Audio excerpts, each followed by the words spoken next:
Good morning. We're on Daf Nun Gimel, and the Gemara has spoken about the Ketores, the Kohen Gadol in the Kodesh HaKadoshim. So the pasuk V'nasan es Ketores al Eish Lifnei Hashem. Here it talks about the way that the time that or the place rather that Kohen Gadol puts the Ketores onto the coals. And we had this before already, that there's an issue between the Tzdukim that they said differently, and therefore we had to swear in the Kohen Gadol that he should do it properly. That was earlier. And here the Gemara brings down that issue between the Tzdukim, how to understand the order that the Ketores is supposed to be brought. We had the case over there that one of them was even Moshe Nefesh. He was happy that he was able to do it the way the Tzdukim said, and his father said, like, what are you doing?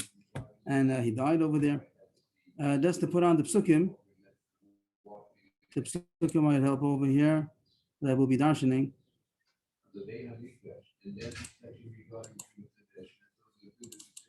This is the beginning of Parshas Achrei. Just all these psukim at the beginning of Parshas Achrei. And just to notice that there's in pasuk Beis, and then in pasuk Yud Gimel. So in the beginning it says Hashem told Moshe after the two sons of Aaron died. Hashem told Moshe, tell Aaron your brother he should not come at all times to the Kodesh inside the Parochas, means the Aaron should not come at all times into the Kodesh HaKadoshim, which is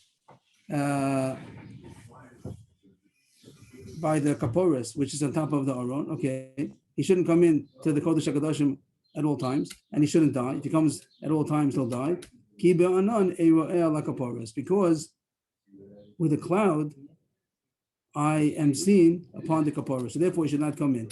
But Anan, the word Anan, the Mefarshim themselves in the Torah, some say that it's referring to the cloud of glory, that Hashem appears on the Kaporos. Some say it's talking about the cloud of the Ketores. And Agamor is going to go that the Tzdukim said so. In this point, the Chachamim agreed that Anan could mean the Anana Ketores. It can mean the cloud of Ketores. In Pasuk 13, it does say Anana Ketores. That says openly. So the word Anan here is questionable, and Agamor is also going that it also means Anana Ketores. So that's one pasuk where it says that the Shechina is seen on the Kaporos ba'anan, with the cloud of Ketores. Pasuk 13, it's already talking about the whole Seder, and it says that he does vidui on the par, and then he does the hagrola on the two goats, and then he does vidui again on the par, and he shechs it. And now instead pasuk Yud Beis, he should take the pan full of coals and Ketores from hands full of Ketores, and bring it inside the inward, be based on the other side of the curtain. And then it says he should put the Ketores on the fire before Hashem. The cloud of Ketores means the cloud, the Anan, the Ashan, the smoke of Ketores should cover the Kaporos, which is on the Aron, and he will not die. If you do it this way, he should not die. The Pasuk of the Pasuk seems to say that he goes in, like it says, first Pasuk Yud Beis said that he takes the coals and the Ketores and comes in. Then it says that he puts the Ketores on the fire before Hashem. It's pretty clear. The Pasuk Pshat says that he comes into the Kodesh HaKadoshim, and over there he puts the Ketores onto the fire. But the Tzdukim said that he comes in to the Kodesh HaKadoshim when it's already smoking. And they're going to say this pasuk, Ki ba'anan ala kaporos. These words over here, sorry, maybe a different color for these words, whatever. Ki ba'anan ala kaporos. So they say that he should already have the smoke of the Ketores when he goes into, and Hashem is seen, the Shechina is seen. So that's how the Gemara is going to be darshaning this issue of the order. Tan Rabbanan, top line on Daf Nun Gimel. Tan Rabbanan. V'nasana sektoras al Eish Lifnei Hashem. That's pasuk.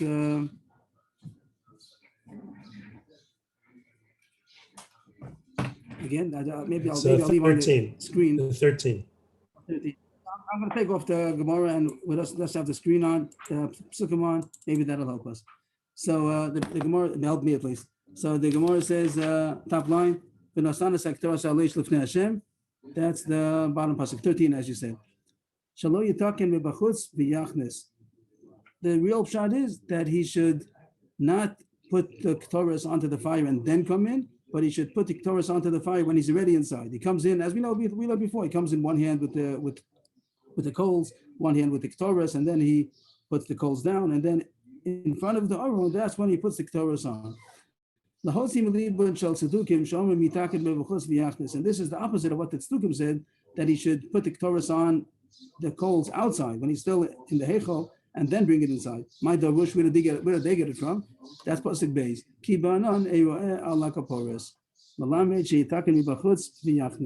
They learned from there that he should come in with the smoke. The smoke, it should already be smoking when he comes in.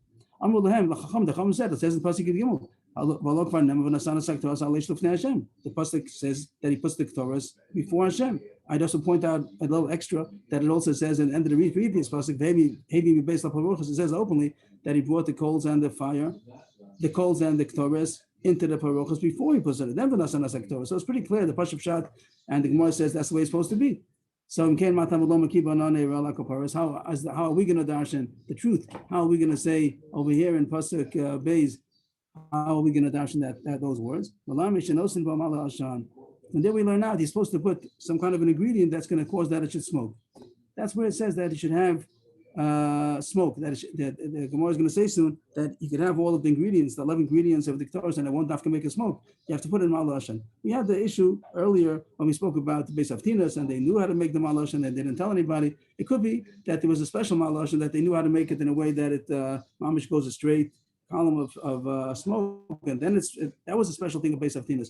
But even not Beis Avtinas also not to make a smoke, like the Gemara says, Alexandria also they know how to put Malashan in a way that it would be scattered. That's okay. It could be with the rice. The point over here is that it should be smoke. It doesn't have to be after the Malashan, the special one that goes like a makel. But like it says over there, called Hashem Lamaneyu, that we should do or anything in order to honor Hashem. But Agamora, I would think the Pashup Shat Agamora doesn't have to mean the Malashan, the special one that goes straight up like a pillar. The point is that it should smoke. Put something in that should smoke. The Gemara says there are two psukim. The Gemara still needs explanation because the second pasuk also says about an Ketores. Why is that not enough to say that you have to put in Mala Ashan, the ingredient called Mala Ashan? And the Raisa itself continues. It brings the pasuk in Gimel also. So the Gemara is soon going to deal with it. Why do you need two psukim to say the same thing, that you have to have Mala Ashan, that you have to have an ingredient which makes smoke? The Raisa continues. Yes, please. Yes, on Lamitet, what you're referring to in the Tosfos Yeshanim in the Bach doesn't say that the other form. It does say that there were probably two forms of Mala Ashan, but it doesn't say that the other one didn't make the smoke go up.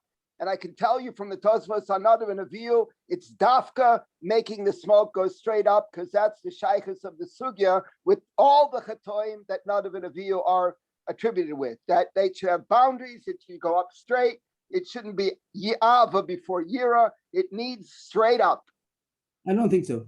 What can I say? I don't think so. The Gemara over there says, Perish, Alexandria, they knew how to make Malash and they just didn't know how to make that it should be straight. Yeah, but nowhere does it say that the difference was one went straight up and one didn't. And I'm saying, I'll bring Uriahs from Be'er Mayim Chaim, Netziv, Beis Halevi, that because of the Agadah to here, all of them made it go straight up. All the ones called Mala Ashim.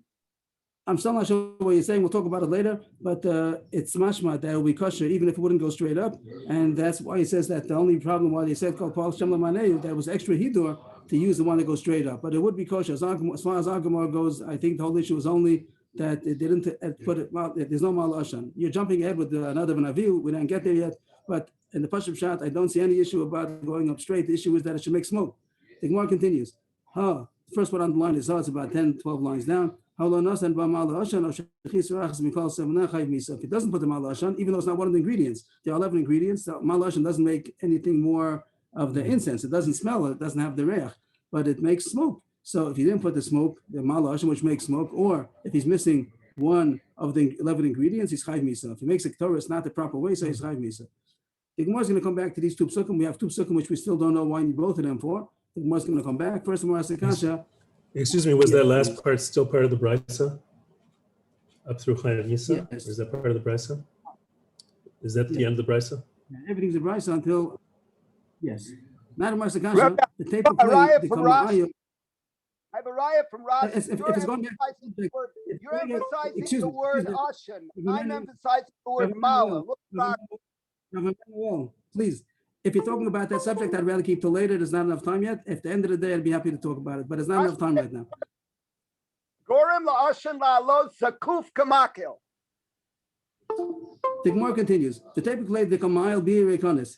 Then why is the Kasha? Why do you have to tell me a issue about being Chayiv Misa for bringing a Torah which is not with Mala Ashan, or he's missing one of the ingredients? Why do you have to tell me he's Chayiv Misa? Of course he's Chayiv Misa, because he went into the Kodesh HaKadoshim for no reason. And even if he would not have brought a Torah, he'd be Chayiv Misa, because you're not allowed to go into the Kodesh HaKadoshim for no reason. And Rashi points out the pasuk, it says in the beginning, pasuk Beis, don't come into the Kodesh at any time. V'lo yamus. That v'lo yamus, Rashi says, doesn't even say anything about the Torah yet. It just says, if someone comes into the Kodesh HaKadoshim for no reason, he's Chayiv Misa for that alone.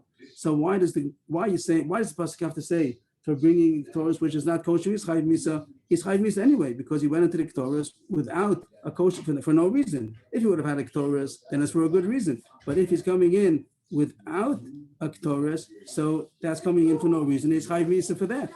The Gemara answers, Amrav Shesha, he's only Chayiv Misa. Of course, this is not a capital punishment, it's Chayiv Misa b'dei shamayim, heavenly.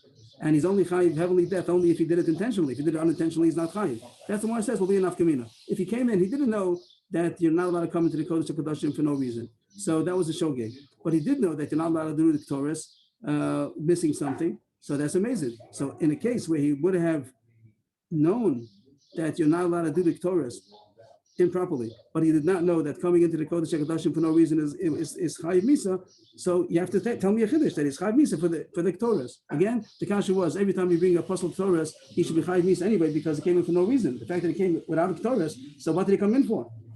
The answer is, you're right. But if he didn't know the Aveira of coming into the Kodesh HaKadoshim for no reason, so he wouldn't be Chayiv Misa for that, because it's a shogeg. But still, if he knew that you're not allowed to do the Torah improperly, so then he'd be Chayiv Misa for that. That's teres number one. Rav Ashi Amar, afilu temo hizid bezu bezu ki go into Ayel Shek Torahs achas shlema v'achas chasera. The case would be enough community also if he brought in two Torahs, a good one and a bad one. So you can't say he came in for nothing because he did a good Torahs. You can't say he's Chayiv coming in for no reason because he did a good Torahs. He didn't come for no reason. But the Maisi did also a bad Torahs. But the fact that he did a Torahs which is not a good one, Apostle Torah says Chayiv Misa for that. So what did the Gemara say in these 10 lines? That there is two Averas. One Avera is going into the Kodesh HaKadoshim for no reason. There's another Avera bringing a Apostle Torahs. And usually any one of the two reasons would have been enough. You don't have to have both, because if he comes in with Apostle Torahs, he's coming in for no reason. But there would be enough committees if he didn't know the Avera of coming B'irei Konis, or he brought two Torahs, a good one and a bad one. So he didn't come in for nothing. He came in for something, but still he's Chayiv Misa because he brought Apostle Torahs. So now the Gemara opens up the Brisa again, and the Brisa said that you need the pasuk base in order to tell you that if he's lacking Mala Ashan, if he's lacking this smoker, so it's Chayiv, it's possible, and it's Chayiv Misa. And the Kasha is, it says in the pasuk Yud Gimel, and the Brisa itself says, and goes on to say that it says pasuk Yud Gimel, and that for the same thing, seemingly for the same thing. So that's the Kasha. The Gemara starts Omamar. We're about 20-25 lines down. The first word on the line is Ketoras, and the Gemara says Omamar. Then it brings this is the pasuk Yud Gimel. First, it just brought the pasuk Beis. It spoke about the Stukim. The Stukim say from this pasuk that it's supposed to be already the Torah sound the calls before he goes in, and we say that that's not the pshat. So we explain why you need the pasuk Kiba Anane Rela Kaparis. You need a pasuk to tell you that you need Malash and if not, it's Chayiv Misa. And then the Brisa itself continues and says, and why? How do you know that you need Malashan? From the pasuk Yud Gimel, the Chizan Ketoras. So the Gemara says, Kra. You need a pasuk to support a pasuk. We have a pasuk already. Kra. You need a pasuk to support a pasuk. We have pasuk Beis. What do you need pasuk Yud Gimel for? In other words, the question is, why do you need two psukim for? So now the Gemara is going to have a series of terutzim to answer the kasha. Why do you need two psukim? Both pasuk Beis and pasuk Yud Gimel, both of them say that you need anana ketoras. You need a smoke. Each pasuk they say the same thing. Amr Rav Yosef, teres number one. Hachi kamar. Are you in the long lines already? No, we're 5 lines before it spreads. Amr Rav Yosef. First one on the line is Yosef. Amr Rav Yosef Hachi kamar. Eli Allah alei mala ashan. Only the leaves of that plant called mala ashan. Ikar mala ashan minayin. How do you know if he uses the root of the mala ashan? Rav Yosef seems to hold that the real way of using this herb, this spice, of Mala Ashan was to use the leaves of that plant. And the Chiddush is, the reason why I have two psukim is to say that even if you use the root, it's also kosher. It's going to be a kosher Mala Ashan even if you just use the root. That's why you have to have two psukim. Tamad Lomar v'chisa. That's why you need the pasuk in Gimel to tell you even the root of the Mala Ashan is also good enough. But Abai said the opposite. Abai makes it Abai tells Rav Yosef, you make it sound like the regular way is not to use the root, only to use the leaves. But Ibchatanya, Bryce says the opposite. Bryce says that the regular way to do it would be with the root. The Tanya, Nasan ba Ikka, here it is, right away. Nasan ba Ikka Mala Ashan. The Kohen would put in the root of the Mala Ashan. It would go up like a staff. It would go a straight pillar of smoke until it came to the ceiling. And then once it came to the ceiling, then it was spread out, and then it would start going down the walls. It's a little difficult to drash. It needs explanation because over there it's not talking about the Ketores. It's not talking about the pasuk talking about a vision, and it seems about the Anan, the cloud of glory. But the Gemara sees from this pasuk that the house is supposed to be filled with smoke, but not that pasuk in Yeshaya is going to be a source. Again, we have these two pasukim. What did the Gemara say? That Bryce says beferish that the root of the Mala Ashan is the main way of doing the Mala Ashan. So what is Rav Yosef saying? That they need a pasuk to say even the root. On the contrary, the root is the main way. So Abai just revises Rav Yosef's pshat, second white line. Elam Rabbi Yachikamar. Ainli Allah Ikam Mala Ashan. Alei Mala Ashan Malayin Tamalama V'chisa.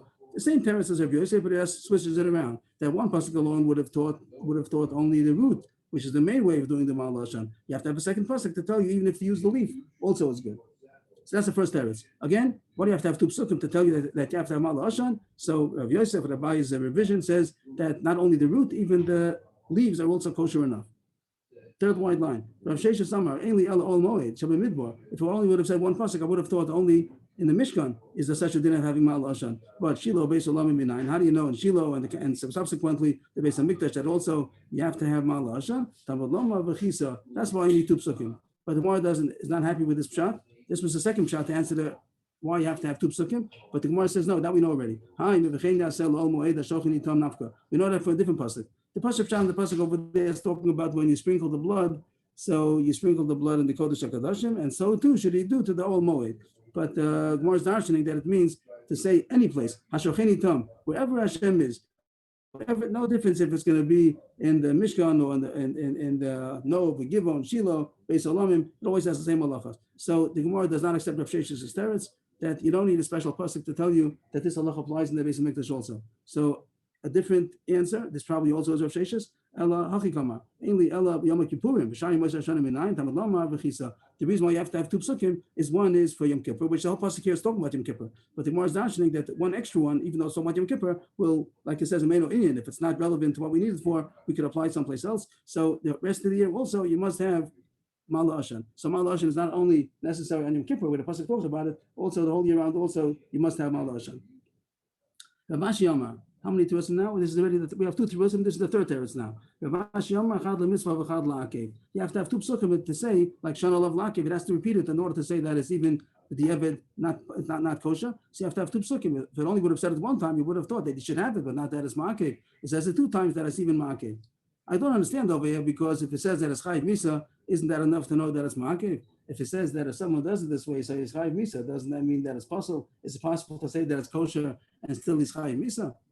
That's a side problem that I have. I don't know. But the Gemara says you have to have two psukim to say that it's even the Yevid is also not. You don't say only if you have Ma'al Ashan. Rabbi, yes.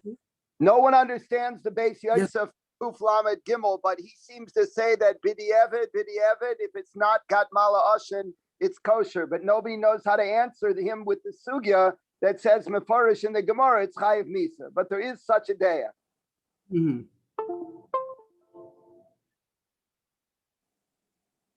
Maybe they're going to learn that Chayiv Misa only on Yom Kippur, and maybe the whole year round, even though you're supposed to have it, like the Gemara says, you do have to have it the whole year round also. Maybe on that it doesn't say Chayiv Misa, but he says that now. He says it's even he says that what, that it's kosher b'di'evid, or he says that it's End of Kuf Lamed Beis in the beginning of Kuf Lamed Gimel, the Beis Yosef actually says if you left it out, it's kosher. kosher. So he's going to say that. So he's going to say. So he's going to learn that it's going only on Yom Kippur. Our Gemara don't want Yom Kippur only. That's what he's going to say. That even I'm though the not Gemara sure, said a but second ago, Day Yechidah. I didn't hear. I'm not sure, but he's a Day Yechidah, even though he's the Beis Yosef. Yeah, good. But I'm saying that the Gemara does say that it's Ma'akev. He probably learns that it's talking about Yom Kippur. And Yom Kippur, like the Gemara before said, one is Yom Kippur, one is the whole year round. But Rav Ashi, that was Rav Sheshes. But Rav Ashi is saying that one is the mitzvah, one is Ma'akev. So he's not talking about the whole year round. He's just talking about Yom Kippur. So on Yom I'm not Kippur says sure, that's but the other Ma'akev. side is the Marivi Abu Hab, who even holds and brought in the Ramah that in Pitum HaKetoris, we shouldn't say it B'chol if we're Ashkenaz, because if we leave out any ingredient, we might be Chayiv Misa. No one understands him either, because how can you be Chayiv Misa for leaving out something in Tefillah? But those are the two extremes. Okay. I'm not sure what's happening with all this on and off. Okay. Rav Omar. Chad la'onesh v'chad la'azhara. One pasuk is to say that there's a punishment of Misa, that if he doesn't do it, it's Chayiv Misa. And one is to say that you're not supposed to do it. I mean, it doesn't say it in the Losa say, it says it in the say. It says do it. Do Ktoras and don't die. That means, but the pasuk has to always say how to do it and then a punishment. So that's how he's reconciling the two psukim. I don't understand because the pasuk Yud Gimel alone says both of them. It says do it this way and v'lo yamus. So how is he explaining why it has to have pasuk beis? Pasuk beis says that's the way he's supposed to do it. The end of pasuk beis and pasuk Yud Gimel says both of them. This is the way he's supposed to do it. V'lo yamus. So I don't have clarity in Rava how he's reconciling why you have to have two psukim for. The Gemara continues. So just to sum up what we asked about, we have 4 terutzim. The question was why you have to have the end of pasuk beis. Kibanon Erel Lakaporis, and then again pasuk 13 that says put the Torahs on the fire below Yomus. Why do you have to have two psukim? So we have 4 terutzim. The first teretz was even the leaves are crushed, not only the root, even the leaf. The second pasuk was to say that even the whole year round, also you're supposed to have Ma'al Hashem. The third one was to say that if he doesn't do it, it's Ma'akev, as Rav Manuel said that it could be maybe only on Yom Kippur, but maybe during the year, maybe it's not Ma'akev according to Rav Ashi. And the last one, Rava, was to say one pasuk is for the punishment, one pasuk was to say how you're supposed to do it, which I don't have clarity in Rava because the pasuk 13 would have been enough. The Gemara continues. Tanya, Rabbi Lezer Omer, this is now a brisa. Till now we had a Morom that were trying to explain the brisa. Now there's a new brisa. Rabbi Lezer Omer, V'lo Yamus. Now, I just point out that the way the brisa would read Pashup Pshat and the way Rashi's reading it is very different. The Pashup Pshat, the Gemara L'chora would be talking about pasuk beis only. Like if you look at the end of the pasuk over there, it says V'lo Yamus, Kiban on Erel Lakaporis. And he talks about V'lo Yamus. Then he talks about Kiban on Erel Lakaporis. But Rashi says that V'lo Yamus, the beginning of this brisa, is referring to the last words on the page of on pasuk Yud Gimel. Those words. It first darshans V'lo Yamus, the end of pasuk 13, and then he's going to darshan Kiban on Erel Lakaporis, the end of pasuk 2. That's how Rashi learns the brisa. Doesn't seem to be the pasuk on the brisa. That's how Rashi learns. I think he wants to put it together with the previous Gemara that Rabbi just said that one pasuk is telling you the Onish and Azhara, and Rabbi Les is going to say the same thing. So he's putting it together with pasuk 2 and pasuk 13. The last words of pasuk 13 and the last words of pasuk 2. But I don't think someone would have seen the brisa that way if you just look at the brisa alone. But we learn as Rashi says. Tanya Belez Omer V'lo Yamus, the end of pasuk 13. Onish. That tells you there's a punishment if he doesn't do it the correct way to his Chayiv Misa. Kibanon Eirel Lakaporis, the end of pasuk 2, Azhara. That's where it says how you're supposed to do it. Yachal Yushnei Mamur and Kodem Misas Bnei Aaron. I would have thought, you might have thought, that all this, the whole parsha, was said before the children of Aaron died, Nadav and Avihu, which means, of course, the first pasuk says not like that. The Gemara is going to say right away that the opening pasuk says Acharei Mos Shnei Bnei Aaron. The whole pasuk was said over here after Bnei Aaron. But the Gemara says without that first pasuk, I would have thought that the whole issue of this Torah was said before the Bnei Aaron died.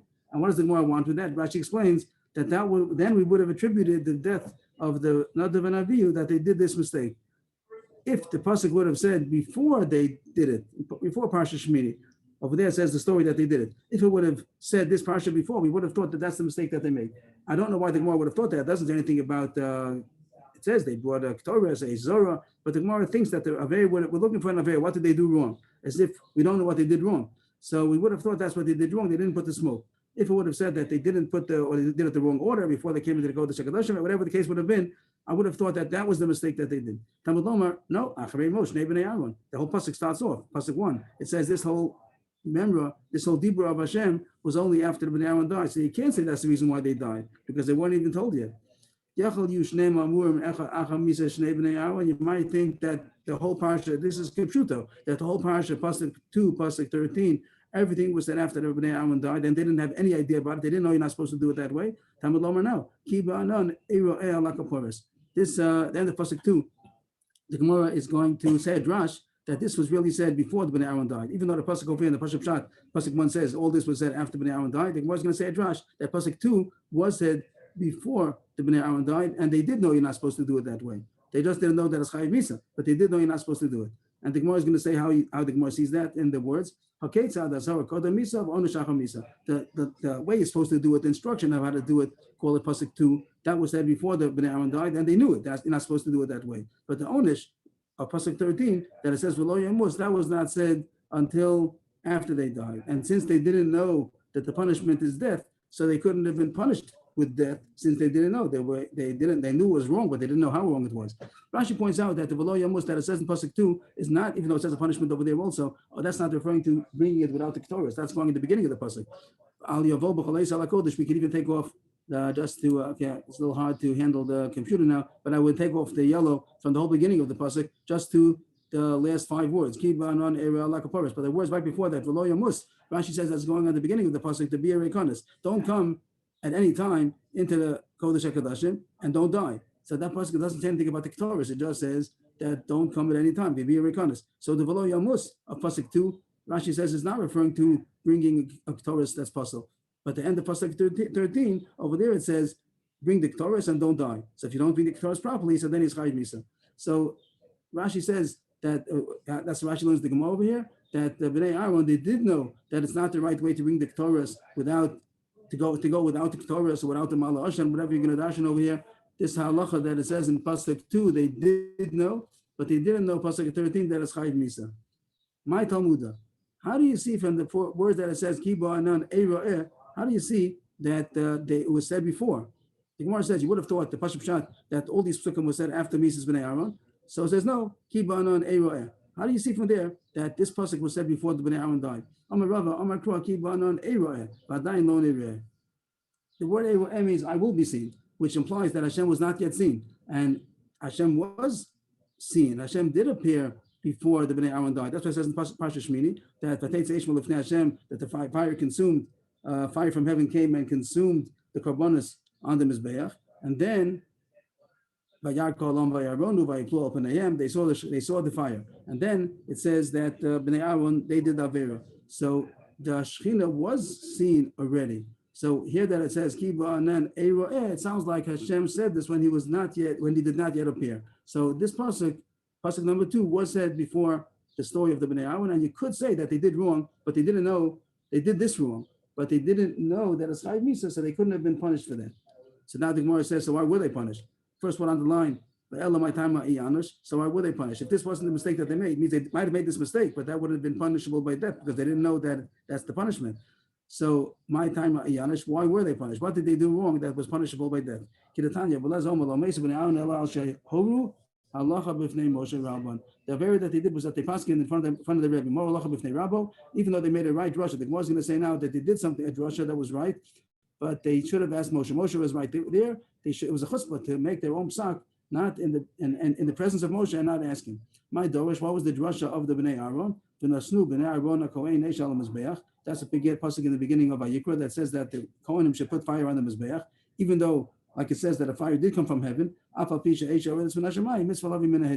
Even though a fire comes from heaven, still it's a mitzvah that we humans should put a fire on the mizbeach. That was their mistake. Now there wasn't a mistake; it was correct. They did it right. Pasuk says so. But since Moshe Rabbeinu was right there, they should have asked him.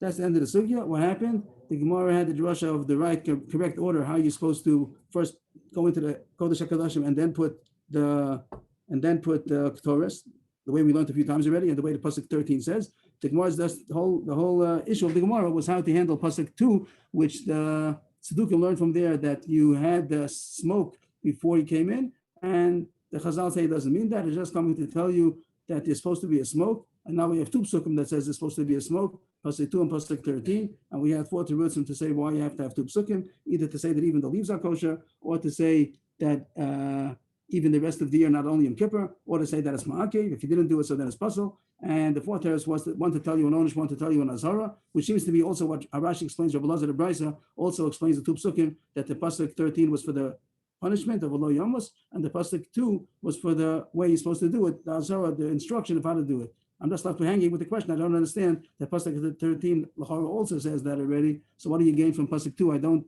understand how this is reconciled. That pasuk 2 is necessary to tell you that you're not allowed to do it. L'chara says already in pasuk 13 also. So I'm just leaving that hanging. I don't know. The Gemara continues. I'll take off the screen now. The Gemara put on the Gemara. Oh, I'm sorry, I got that wrong again. Excuse me. What was the very last part of that brisa? Even though the fire came down, what were they supposed to do? You're supposed to bring. This is not relevant to what we've been talking about, but even though this is going to a different point. There's one again. The brisa. We finished the brisa of Rabbi Lazar until my Talmudah. I'm not. Let me try again to get my cursor over here. No, the brisa after Too that. much noise before. The brisa after that. Yeah, We were saying what was the? Yeah. Very was that even though nothing to do with the Torahs, that it has to do with the fire that was on the Mizbeach Achitzon that consumed the korbanos, and even though there's a fire coming from heaven, it's a mitzvah to bring a fire from humans. Mitzvah lavim min hahedyo. And they did that. They brought a human fire, even though a heavenly fire came. And the Gemara says they were correct, but they should have asked Moshe Rabbeinu. Okay. Is that good? Yes, thank you. Now we go back to back. Okay, in the Ketores, he put one of the fire pan with the Ketores, and he put the Ketores onto the fire and it's smoking. Now it says that he went back out. And Rashi already said in the Mishnah, when it says he went out the way he came in, it doesn't mean the same door because there is no other doorway. But it means he went out the same way, it means he walked backwards. In the Kodesh HaKadoshim, he walked backwards because he shouldn't put his back to the Aron. And now it goes to Sugya about walking backwards, and it's a very relevant Sugya nowadays also. And this is the Sugya. How do you know you're supposed to walk backwards when you're going away from the holiness? Over there it talks about Shlomo Melech, that he brought Karbonos in Givon. Shlomo Melech lived in Yerushalayim. The Mishkan was in Givon. There was Shiloh, and then after Shiloh was discontinued, then in Nov, and then in Givon. And then the Aron was brought to Yerushalayim, but the Mishkan was still in Givon, and the Bama, that was the Mizbeach that Moshe Rabbeinu had made, that was still in Givon. And Shlomo went to Givon to bring Karbonos. So this is the return trip already. First, earlier in the pasuk over there, it says that Shlomo went to Givon and he brought Karbonos, and then it says that he came back to Yerushalayim. And the way the pasuk says he came to Yerushalayim, it says Vayavo Shlomo la Bama asher b'Givon Yerushalayim. It should have said mi Bama. It should have said from the Bama because he's on the return trip now. Shlomo came from the Bama in Givon to Yerushalayim. So why does it say la Bama? V'chima inyan Givon etzel Yerushalayim. We're talking about it on the return trip already. Why does it bring that Shlomo came to the Bama in Givon? It's coming to compare that the return trip was similar to the initial trip. The return trip back to Yerushalayim was in some way similar to the way that he went from Yerushalayim to Givon. On the way to Givon, he was facing Givon, obviously. Just like so too when he went back to Yerushalayim, still he was facing Givon the same way that he had come, which means he didn't turn his back to Givon. That was the Bama, even though we would think Yerushalayim was the holiness. But at the time that the Bama was in Givon, that was the holiness. And going away from the Bama, he didn't turn his back to the Bama. I don't think it means that he went backwards the whole way from Givon to Yerushalayim. I don't think so. I think it just means that when he was leaving, the pasuk is saying a remez that when he was leaving, the beginning of his leaving was still facing the Bama. How much? Maybe till you can't see it anymore. Till you can't see the Bama. Once he went out of the courtyard, I think he would have already turned around. But when he was leaving the Bama, he still faced the Bama. That's the source that when you're leaving holiness, he's still supposed to face it. So too, the Kohen Gadol, when he was leaving the Kodesh HaKadoshim, he didn't turn his back to the Aron. The Brisa continues. Is this a Brisa? Or was this Rav Yonasan? There wasn't a Brisa. It was Rav Yonasan talking. וכן כהנים בעבודתם ולווים בדוכנם וישראל במעמדם כשנפטרו לא היו מחזירים פניהם והולכים אלא מצדדים פניהם והולכים. So too, the Kohanim, when they were doing their avodah, the Levim, when they were doing their song on the Duchan, the Yisraelim, when they were standing on the Ma'amad, when they were standing next to the Kabbanis, that was the Ma'amados, the Am Yisrael was divided into 24 shifts. Each week a different shift of Am Yisrael would come, and some of them would be in the Beis HaMikdash to be representation of Am Yisrael about the Korban Tamid Musaf. So it says, all these people, the Kohen, Levim, Yisraelim, Kshen Iftarin, when they were leaving, they didn't leave, they didn't turn around their face and their back to the Mikdash, to the Mizbeach. They would go sideways. Someone pointed out that it says when they left, Kshen Iftarin. I think it's a good deal that it means when they left. While the Kohanim were walking around in the courtyard, is it necessary the whole time to be facing the Mizbeach or the Beis HaMikdash? Is that possible? I don't think that'll be so possible, or maybe even proper. It would seem very strange that the whole time, whenever you're walking around in the courtyard, you have to always be facing the Mikdash. I don't think so. It might be a good deal that it means Kshen Iftar when they leave. When they leave, that's when you're supposed to take leave back in the Azara. I could say, maybe, I can't say for sure, but the word of Torah sounds like that. When they leave, other words, supposed to. Yes. In other words, saying it's like a din of kavod, like Levaya, because we're also about to say now that you're supposed to do it by a Rebbe also. We learned a sugya a couple days ago, your Rebbe should be on your right when you walk. Now it's saying the same thing by a Rebbe here also, that you should leave him that way. So maybe it's a din like Levaya, like kavod. The kavod is when you're leaving. When you're leaving, then it means like I'm taking a notice of I'm leaving. It's a way of taking leave. But while he's there, so he's osik in the whole avodah. So I don't know if it's necessary the whole time. But I can't say for sure. But the word niftar, that means taking leave, parting. I think that maybe it sounds like that. And that's what Chavusa said. I think maybe it's a good point. Does the Gemara so and so? It says a niftar, but it doesn't say before. There's a Rashi and Sukkah that says that when someone went around, the kasha on this is that Rashi and Sukkah that Mem Ches over there he says that when you went around the Mizbeach, the whole time you were facing the Mizbeach. Right. The whole time. So that's not like I'm saying. I'm saying only when you're leaving. And Rashi seems to say that not only when you're leaving, the whole time, even when you're doing the avodah, you're going around the Mizbeach, also the whole time you're supposed to be facing the Mizbeach. So just Rashi and Sukkah Mem Ches Amud Beis. So yes, I'm just pointing out that the words back from the next line. It also says nifter from the Rabbo. It's the same lashon. It's like the din of Levaya, like a kibud of Levaya, of escorting someone. I'm just pointing out that the words over here say when you leave, but the Rashi and Sukkah Mem Ches, he says that when you ran around the Mizbeach, the whole time you have to be facing the Mizbeach. So I'm just pointing out that Rashi seems to say differently. A Talmud who's taking part, taking leave from his Rebbe, he shouldn't turn around his face. You might say that it means the whole time sure he's facing him, even when he leaves also, because even when he leaves. So I'm not saying it's muchach, but it does say when he leaves. When he leaves, he shouldn't turn his face and leave, but he should go sideways and leave. Now reads a couple of stories about Talmidim when they left the Rebbe. Rabbi Elazar was the student, disciple of Rabbi Yochanan. When he was leaving, so sometimes the Rebbe left, sometimes the student left. When Rabbi Yochanan, the Rebbe, would be leaving, so the Talmud have a Rabbi Elazar, the student, would bow and stay in his place until Rabbi Yochanan would be covered, would disappear. Until he wouldn't see Rabbi Yochanan anymore. The student was staying in the same place, the Rebbe was leaving, so the student would remain bowing until the Rebbe, that doesn't mean bowing mamish, but it means a bit bowing, until the Rebbe would not be seen. But when the Talmud would want to go away, he would go backwards until Rabbi Yochanan wouldn't be able to, the words say, until he was covered from Rabbi Yochanan, that Rabbi Yochanan wasn't able to see him. That's what it seems to say. That's Rashi, the bottom Rashi, until he was not noticeable by Rabbi Yochanan. So here it says this halacha that when a student is leaving, he should go backwards. Rava, another story.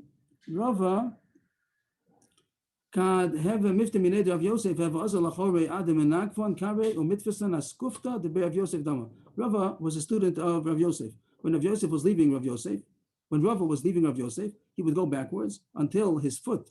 Sometimes he couldn't see where he's going. He's going backwards. Sometimes his foot would get bumped on the steps, so his foot would get bumped, and the askupa, that would be like the staircase or the stoop of Rav Yosef's house, would get soiled from blood. Because if Rav was honoring Rav Yosef and he didn't see where he's going, sometimes he would bang his foot and there would be some blood on the steps of Rav Yosef. Yes, mitzvah means soiled, filthy. We had that in Mar Shabbos where it talks about, I think that's where it says it over there, that when a shech, so the Beis HaShchita gets red from blood, over there it's Soveya. I think it has that lashon over there also. Rav Yosef, so Rav Yosef himself was blind, so he didn't see what was happening. But people told him that's what's happening. Rav so much honors you that sometimes the steps get full of blood. So Rav Yosef gave a bracha to Rav that your head should be uplifted again over the whole city. I mean, you should be the head of the city. So that was the bracha to Rav who honored his Rebbe so much that he went backwards. The Gemara continues that it also applies to someone who, after he finishes davening, Shemon Esrei, he has to take 3 steps back. This is the famous Gemara about taking 3 steps back. Here it is. It's not in Maseches Brachos. Here it is in Maseches Yoma, that a person, after he finishes davening, he should take 3 steps backwards. And then he should give shalom. What does give shalom mean? Some say it means to bow. What we bow, that's called Yitin Shalom. The Gemara is going to say that he bows 2 times. We say also Shalom B'Momo, we also Shalom Aleinu, but that's already probably incorporating the Gemara into the point of Shalom. But the Pashup Shah, they say Yitin Shalom means that he bows, that he should bow. So he takes 3 steps back and he bows. Now, first of all, take off the word lay. Take out the word lay. It's not good. It's not talking to anybody. It's Amar of Mordechai. Also, some don't have this whole girsa. This whole girsa.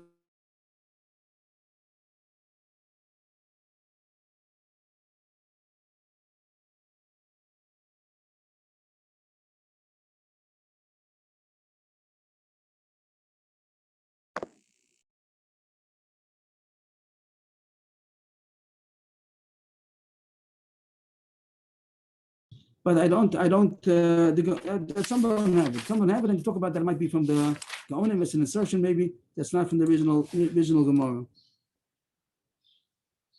Okay, so... Sorry, I don't know what you just said, but we got stopped. You didn't do Amar of Mordechai yet?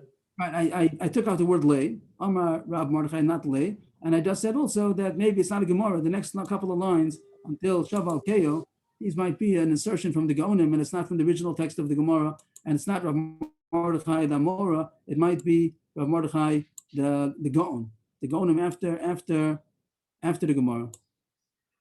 All these lines, it's questionable if it's a Gemara or if it's the Gaonim, and that's to point out that the Gemara that goes after on the first white line, Tanya Namayachi, the Tanya Namayachi is going back to the Gemara on top, not on these. Rav Mordechai talking. So it sounds like suspicious that it's not the Gemara Rav Mordechai, because then Tanya Namayachi wouldn't be there. So the Gemara says, the Gemara or the Gaonim, Amalei Rav Mordechai, after you took 3 steps back, remain there. Means don't go back to your place. Take 3 steps back and stay there. Sham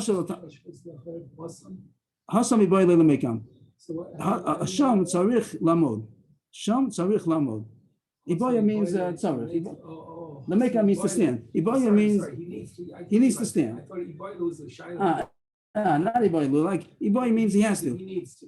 Right. Sham tzarich lamod. He has to stand over there. It means don't go back to your place. Mashal Talmid Anifta Mirabo. It's similar to a student who's taking leave of his rabbi. If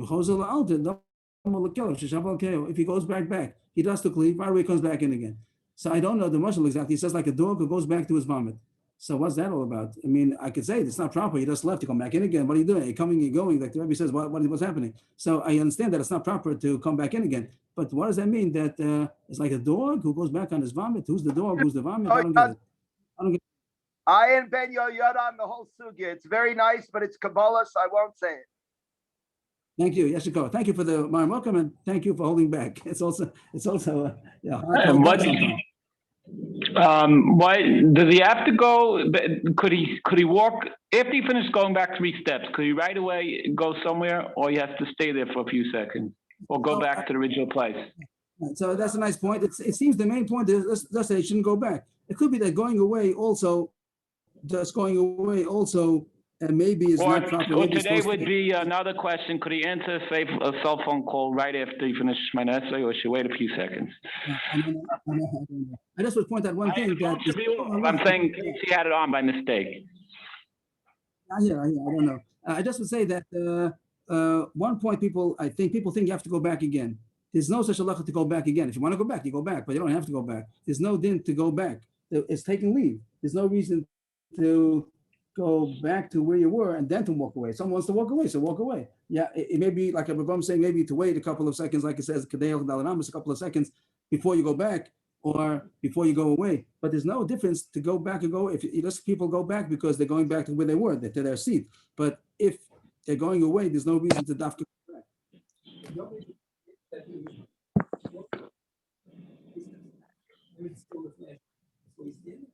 I'm not sure. Once you go back, I'm not over Lufnei Hashem anymore. No, you're not over Lufnei Hashem, you're saying. When you initially go back, you still have. I don't know that. Once you're going away, you're not over Lufnei Hashem anymore. Why are you going back? You're taking leave. So now I took leave already. Now I took leave. Maybe I'll eat in shalom. It says eat in shalom. Once you bow down, you eat in shalom. So maybe now you left already. How long do you have to stay? It could be once we do us a shalom, we're ready to be a Ramas. I don't know if you have to stay any longer.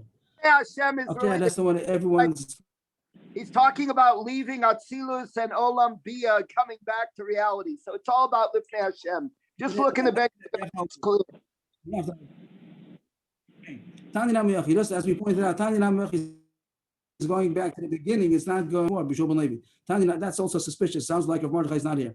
Tani Namiyach, when a person davens, he has to take 3 steps backwards after he finishes. And then give shalom, which we said probably means to bow. If he didn't do that, he just left right away, didn't take 3 steps back, better not to daven. It's like came to the king and right away just started leaving. Like, what's that? The king looks at him, all the soldiers look, what's happening? There's need leave. You have to take leave properly. If someone doesn't take leave properly, then it's better he shouldn't have come. Excuse me.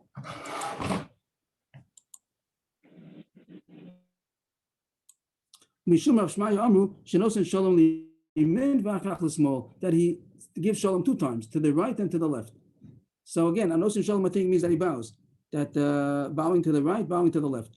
Being 2 psukim to show that the right is chashuv. One pasuk is mimino, that Hashem came with his right, the Torah on his right, and the other pasuk says that 1,000 will fall on your side and 10,000 on your right. That means that the right is 10,000 fall, and on the left 1,000.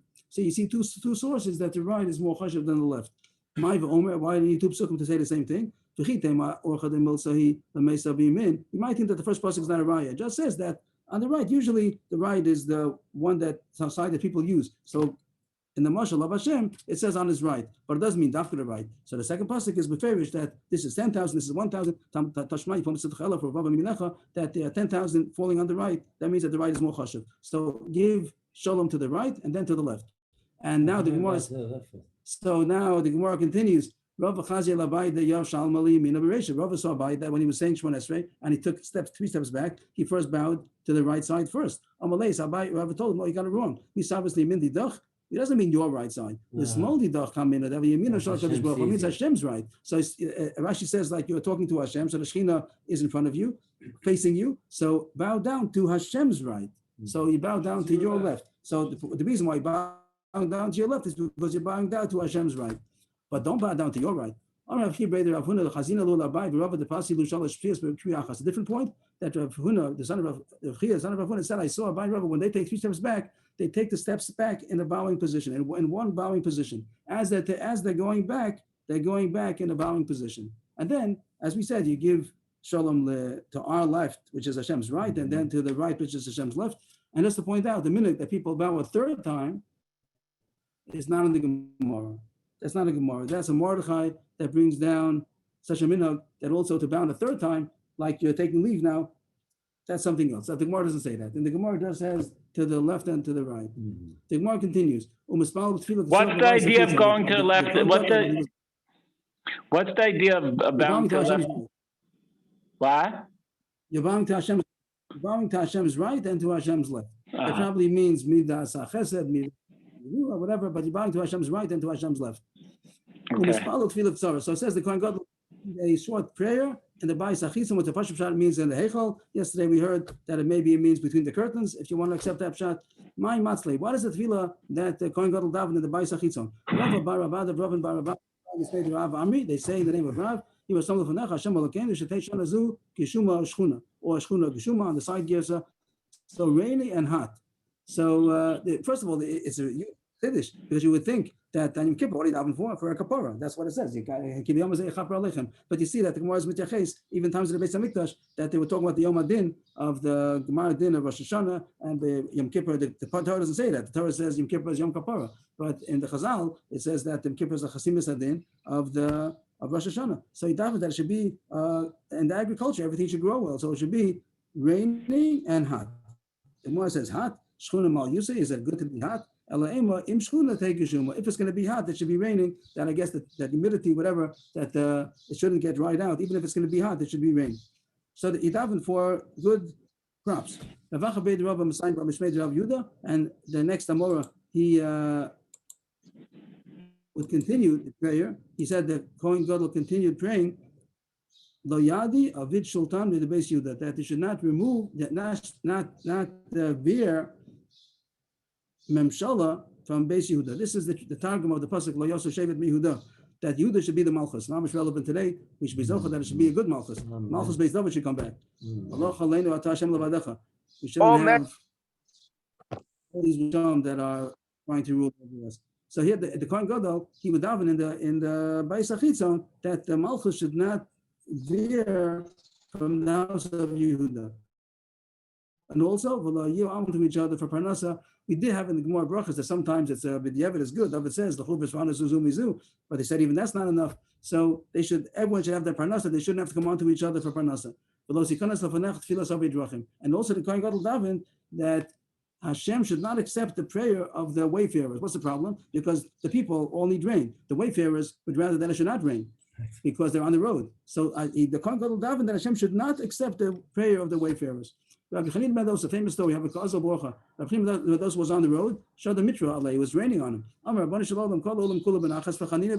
He said, Hashem, all the world is enjoying, they're all calm and they're happy, and I'm Bitzar.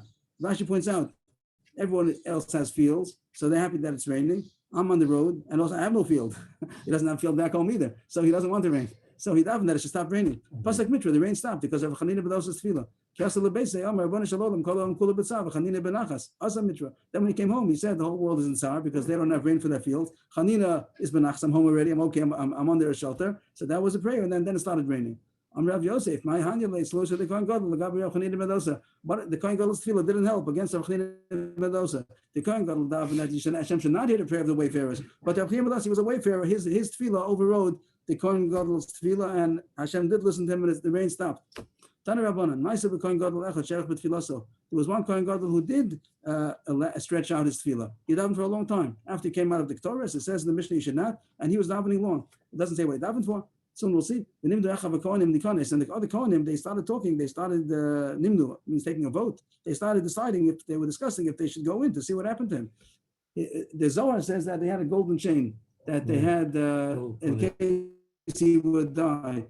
But that's not a Gemara. The Gemara seems over here that there was no golden chain. They in order to get him, they didn't just pull on. As they were going in, the Kohen Gadol came out.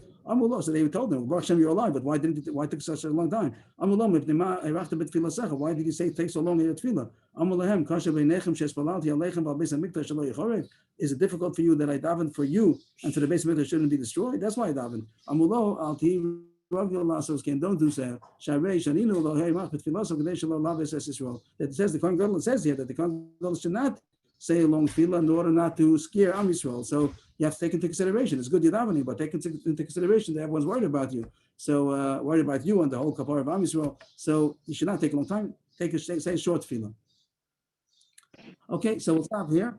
And whoever wants to say anything, please do. Could we have a review? A review. Yes, go off. So we talked about the machlokis, not a machlokis, but it's looking that it's wrong. And there they would put the Ketores on outside. We had the Gemara before that said we would make them swear that they should do it the right way of doing it in the Kodesh HaKadoshim, not outside. And the Gemara says that Psukim, it repeats itself. And that's the question, why does it repeat itself? And the Gemara said 4 answers. One is to say that even the leaves of the Malashin is kosher. One says even the rest of the year, not only in Kippur. One was that it's Makeh Vidya, but it's also not Yotzei. And one for Onish, one for Azhara. That it says first says how to do it, and also says there's a punishment of Chiv Misa if he doesn't. The Gemara talked about, the Gemara also had about Bir Rekonis. If someone goes into the Kodesh HaKadoshim for no reason, he's Chayiv Misa without doing anything. And the Gemara said you have to put halachas. One is in case at Bir Rekonis and about the Ketores Psula. If he was a shogig on the Bir Rekonis, he still be Chayiv Misa for doing the show for the Ketores improperly. And if he did a Ketores, a kosher Ketores and a kosher Ketores, so he's not called a Bir Rekonis because he came in for a good reason, but he also did a Ketores Chaser, that's why he's Chayiv Misa. The Gemara afterwards talks about what the Bnei Aaron did wrong. So it comes out after Gemara's drasha that they did know that you're not supposed to do the issue of going in without the Ketores, but that would not have been a Chayiv Misa because they didn't know that you Chayiv Misa for that. And that the Gemara's B'daik was not said until afterwards. Achrei Moshe Bnei Aaron. Why were they punished? Because Mar Lacham B'nei Rabo, that they brought a fire on their own, even though it was heavenly fire, which was correct. But we should have asked Moshe. It is interesting that it doesn't fit in the Pashup Shot so much because it says something about an Ezora. They made Ketores and Ezora, and the way the Gemara is dashing, the issue was that they brought a fire, which was correct, nothing to do with the Ketores. They put a fire on the Mizbeach, and they should have asked Moshe Rabbeinu. After that, it talks about going backwards from the Kodesh HaKadoshim, and they learned it out from Shlomo that went backwards from the Bama. The Gemara says also Kohanim, Levim, Israel, when they left, they would go backwards or sideways. It says a Talmud also b'fnei's Rebbe, he should go sideways when he leaves. The Gemara talks about when the Rebbe is leaving, so then the Talmud would be bowing or at least semi-bowing until the Rebbe was out of sight, and the Talmud when he leaves he would go backwards until he was out of sight. The Gemara brings a story about Rava that he got his feet bloody and he got a bracha from the Rebbe of Yosef that he should become the leader of the city. Then the Gemara spoke about Shmon Esrei also. You go backwards. Why did he get his feet bloody? Because he was going backwards. He didn't see where he was going because he was going backwards, and he bumped into the step and he got a bracha that he should in honor of his Rebbe. Yes. Then the Gemara said about Shmon Esrei also he stepped 3 steps backwards and then give shalom, as the Gemara says, and then shalom to the left, our right, because he got bowing down to Hashem's right and Hashem's left. That's called Yitin Shalom. And also there's from Rav Mordechai, maybe from the Gaonim that says you're supposed to stay there and not go back right away. If you go back right away, it's like a dog returns to his vomit. The post can talk about how much you have to stay, either until Kedusha or at least Dalet Amos, the time that it goes to go Dalet Amos. First to the right and then to the Hashem's right, Hashem's left, like it says, Miminu Eish Lomo, Revava Miminecha, the right is more chashuv. Also, when you're taking the 3 steps back, so to do it in one bowing, like it says, Abayin Rava did like that. Tefillah Ketzara, what should you daven for? That it should be a good crop. If it's hot, it should be enough moisture. And also, the Malchus Beis Dava should continue. Am Yisrael should have Parnasa, and that Hashem should not listen to the tefillahs of the Oved Rachim, but Rav Chanina ben Zos's tefillah did override the Kohen Gadol's. And not to daven too long, people shouldn't be worried. It was a Kohen Gadol who davened long, and they were scared he died. They started going in. And he said, what's the problem? I'm davening for you for today's Mikdash. But they said, don't do so because you're scaring Am Yisrael. Okay. Also from Beis David, right? Beis Yehuda, it says. It says Beis Yehuda, of course it means Beis David. Yashikoch, everybody. Yashikoch. We still, okay, it's our time to continue. We'll take Mamish a few seconds just for a break. And the point that Rav Emmanuel left is still here, Yashikoch. I would like to hear what he said about the Mal Lashon. At this point that I said, we'll just make it clear that the Mal Lashon that Agmar is talking about, if it's Ma'akiv, not Ma'akiv, and all these things, and Chayiv Misa, L'chara, the Gemara is Muchach before, that it doesn't have to go up like a pillar in order to be kosher, because the Gemara only says, Kol Pal Hashem Amaneu. When Anshe Alexandria, they brought it, they were able to do a Torah, says, it didn't go up like a staff. That was a Mila that they didn't have, but it's much that it's kosher. Or else they would have said, I have a very simple point. I have a very simple answer to you. The answer is that in Lashon, in Dikduk, you are emphasizing the word Ashan, I am emphasizing the word Mala. And if you look at Rashi on the 4th line, he says Mala Ashan, Shem Esev Shagaram La Ashan La Alot Zakuf Kamako. That the main purpose is not that it's Ashan, but it's Mala, because it's the grama of Mala Ashan is that it's lalo zakuf kamako, and those are video also the words of the Gemara on the last narrow line. Look at the last narrow line on the Gemara. It says haya mitamer va'oila kamako. Yeah, so we know that it's supposed to be like that. But the point is, if it's ma'akev and if the whole Gemara means it's chayav, if it doesn't do that, so I think that it's not I'm ma'akev because. saying